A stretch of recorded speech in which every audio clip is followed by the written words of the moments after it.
আসসালামু আলাইকুম। সবাই কেমন আছেন? আশা করি সবাই ভালো আছেন। কদিন থেকে ব্লগ দিতে পারি না। বাসাতে অনেক কাজ চলতেছে, কাজ করতেছি। আজকে ১ মাস যাবতেই বাসাতে এই কাজগুলো করি। আমার শরীর যেহেতু অসুস্থ এই কারণে আমি একা সবকিছু হ্যান্ডেল করতে পারি না। যদি সুস্থ থাকতাম তাহলে একাই সবকিছু করতে পারতাম। তো আয়রা বাবার জন্য স্যাটারডে, সানডে অপেক্ষা করতে হয়। আমরা দুজনে মিলে কাজগুলো করি। আর বাসাতে যে টুকিটাকি কিছু রং-টং করতেছি। আর রং-টং করার কি কারণ সেটা আপনাদের সাথে পরেই একদিন শেয়ার করব। তো এই যে আয়ানের বাবা এখন রং করতেছে আর এটা স্যাটারডে ছিল। আমাদের এখানে মোটামুটি আমরা নিজেরাই সবকিছু করতে হয়। এই যে দেখেন আমি কিন্তু প্লাস্টার গুলো মারছিলাম যেখানে মানে একটু মনে হচ্ছে যে গর্ত এরকম আরকি। তো রং করার আগে দিয়ে প্লাস্টার গুলো আগে মারতে হয় তারপরে রং মারতে হয় আরকি। তো বিদেশ বাড়িতে নিজেরাই কাজের লোক, নিজেরাই সবকিছু ফার্নিচার আনি বলেন, ঘরে রং করতে বলেন সবকিছু নিজেরাই করতে হয়। তো আমাদের এখানে অ্যানাউন্স করা হয়েছে আ আগামী ২-৩ দিন অনেক বেশি ঠান্ডা পড়বে যেটা কিনা 0 তে চলে যাবে। তো আমার বাসাতে এমনিও বাজার শেষ হয়ে গেছে। স্যাটারডে, সানডে আমি বাজার করি। ২-৩ সপ্তাহে বাসার কাজের জন্য বেরোতে পারি না। তাই ভাবলাম এখনই যাই বাজারটা করে নিয়ে আসি। স্নো পড়া শুরু করবে একটু পর থেকেই। তারপরে বের হয়ে পড়লাম। আর আসার পর দিয়ে জ্যাকসন হাইটে মানে মনে হয় ৩০ থেকে ৩৫ মিনিট শুধু ঘোরাঘেরা করলাম। এই রোডগুলো দিয়ে পার্কিং খুঁজে পাওয়া যাচ্ছে না। এরকম অবস্থা আরকি অনেকক্ষণ খোঁজার পরে ফাইনালি একটা পার্কিং পেলাম। তো সেটা হলো যে পেট্রোল বাতাসের পাশেই। তো আমি এখানে একটা বলে একটা শালের দোকান আছে। আপনাদের সাথে এই শালের দোকানটা আমি শেয়ার করছিলাম আরো আগে একবার। উনার দোকানে সবকিছুই পাওয়া যায়। তো আমি আসছি ২ টা শাল নেওয়ার জন্য। সেই ২ টা শাল নিয়ে আমি আবার চলে যাচ্ছি। বাকি আমার বাজারগুলো করতে হবে। আমি কাঁচা বাজারের জন্যই মূলত আসছি। আমার ইম্পোর্টেন্ট সেটা ছিল। বাসাতে কাজ রেখে চলে আসছি। তাড়াহুড়া করে কিছুক্ষণ পরে স্নো পড়া শুরু করবে তাহলে দেখা যাবে যে আর কিছু করতে পারবো না। গাড়িটা যদি হয়ে যায় আটকে যায় আরকি রোডে। তো তাড়াহুড়া করতেছি। আমি ২ টা শাল নিয়ে এখন চলে যাব। দেন বাজারটা স্টার্ট করব। এর মধ্যে দিয়ে দেখতেছি বাইরে আস্তে স্নো পড়া শুরু করতেছে। তো আমি এখন এখান থেকে যাচ্ছি আর আপুকে দেখাচ্ছি শালগুলো। উনার দোকানে বেশি এই শালগুলোই বেশি সেল করা হয়। এখন ঠান্ডার সময় সবাই মোটামুটি নেয়। আর যে পরিমাণ ঠান্ডা পড়তেছে নিউ ইয়র্কে আমি এখন তো বয়সটা দিচ্ছি। এটা গত ২ দিন আগেরই -4 চলতেছে। এখন সকাল থেকে তো 1 ছিল। এখন একটু বাড়ছে বাট মাইনাস এত ঠান্ডা। তো এই যে আমি পেটের বাতাসে চলে আসছি। ফার্স্টে এখান থেকে নিবা আয়নার বাবা অলরেডি দোকানের ভিতরে। আমি গিয়েছিলাম আমার নেক বেল্টটা ফালায় আসছিলাম আরকি শালটা। তো আমি একটা শাল নেওয়ার জন্য আসছিলাম। তো এই যে পেটেল বাজারছি। আসলে আমি কাঁচা বাজারগুলো ঘুরে দেখাবো না। আর সবসময় তো আপনাদের সাথে শেয়ার করি। জিনিসপত্র মানুষের কি ভিড় কারণ দেখা যায় যে এত ঠান্ডা দিয়ে মানুষ বের হতে পারে না। হাত-পা সব আইছে যে বাইরে পানি বোতল রাখলে এখন লিটারেলি মনে হবে যে ডিপের মধ্যে রাখছে এরকম কিছুক্ষণ পরে আইস হয়ে যাচ্ছে এরকম ঠান্ডা। তো মোটামুটি বন্ধের দিন সবাই কিন্তু বাজার শুরু করছে। তো হঠাৎ চোখে পড়লো এই যে দেখেন এটা হলো যেই রসুনের গাছ একদম শিকড় সহ রসুন সহ উঠে নিয়ে আসছে। রসুনের গাছ ছিল। পেঁয়াজের গাছ সবসময় দেখেন এই যে এটা হলো এখন রসুনের গাছ। রসুনের গাছটা দেখতে একদম ঘাসের মতো লাগতেছে। বাট এত ঘ্রাণ বের হচ্ছে ফ্রেশ রসুন ছিল। তো আমি এদিক দিয়ে আয়না বাবা আমি আসার আগ দিয়ে সবজি-টবজি মোটামুটি ট্রলিতে উঠে নিয়েছে। আর এই যে এদিক দিয়ে ফ্রুটগুলো আমিও কিছু সবজি নিয়ে নিলাম। আর এটা হলো প্লাম ছিল। দেন আমাদের দেশীয় কলা দেখেন এটা হলো আমাদের দেশের আম ছোট যে কলাগুলোর নাম জানি না সেগুলোই। এগুলো খেতে ভালো লাগে কিন্তু ভিতরে বিচির মতো থাকে। আর এই যে আমি এদিক দিয়ে মুদি স্টোরে আসলাম। মুদি সাইডে আরকি যেখানে চা পাতা, চিনি-টিনি গুলো পাওয়া যায়। আমি এখন নিয়ে নিচ্ছি। আর জিনিসপত্রের দিন যে দাম বাড়তেছে আরো তো আমাদের প্রেসিডেন্ট এখন চেঞ্জ হয়েছে। আরো বেশি বাড়বে। কিভাবে যে চলবে মানুষ বিদেশে, দেশের মানুষ বলে দেশের জিনিস অনেক বেশি দাম। এখন বিদেশে যে আমরা যে থাকি আমাদের জিনিসগুলো দেশ থেকে আরো বেশি ৩ ডবল দাম দেখা যাচ্ছে এখন। হিসেব করলে দেশ থেকে আমাদের দেশের জিনিসপত্রের দাম বেশি। মাস শেষে দেখা যায় যে সবকিছু খরচ করে পকেট খালি হয়ে যায়। জিনিসপত্রের এত প্রচন্ড পরিমাণে দাম বাড়ছে। তো আমি এখন মোটামুটি পাটের বাজার থেকেই জ্যাকসনেটে সবাই মোটামুটি বাজার বাজার চিনেন।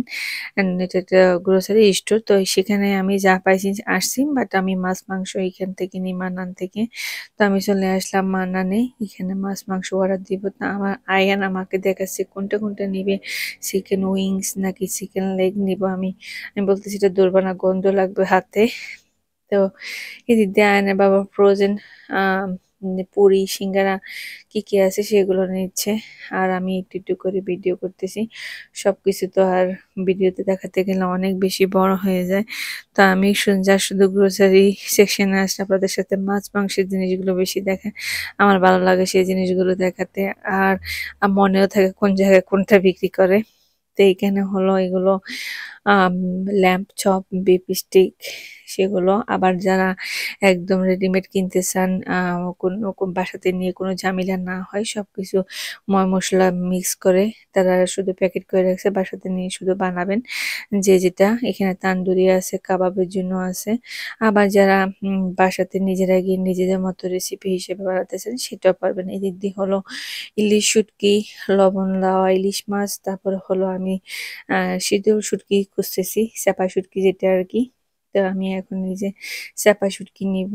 আর ওনাদের দোকানের শুটকিগুলো অনেক বেশি ভালো মানানের, কোনো গন্ধ থাকে না।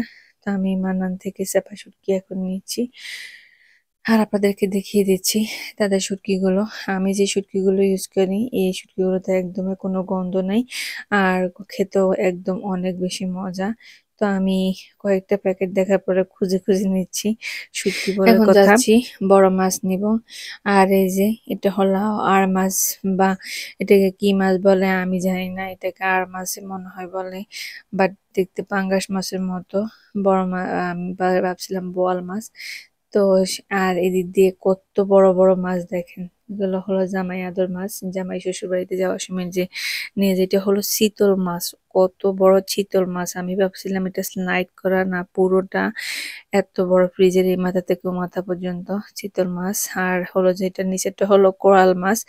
এগুলো হলো আমি দেখতেছি আর বলতেছি এগুলো হলো জামাই শ্বশুর বাড়িতে জামাই যাওয়ার সময় বিরিয়ানিতে যে মাছগুলো নেয় এগুলো হলো সেগুলো আর কি। বিদেশে তো আর তাজা মাছ পাওয়া যায় না, এই ধরনের ফ্রোজেন মাছগুলো নেয় আর কি। এখন আমি আরো দেখতেছি এটা হলো পাঙ্গাস মাছ নাই কি মাছ, আসলে আমি জিজ্ঞেস করিনি ওনাদেরকে। আমি ভাবছিলাম বোয়াল মাছ, কত বছর হয়েছে বোয়াল মাছ খাচ্ছি না, অনেক বছর হয়ে গেছে। পাঙ্গাস মাছ তো আমি এত বেশি পছন্দ করি না।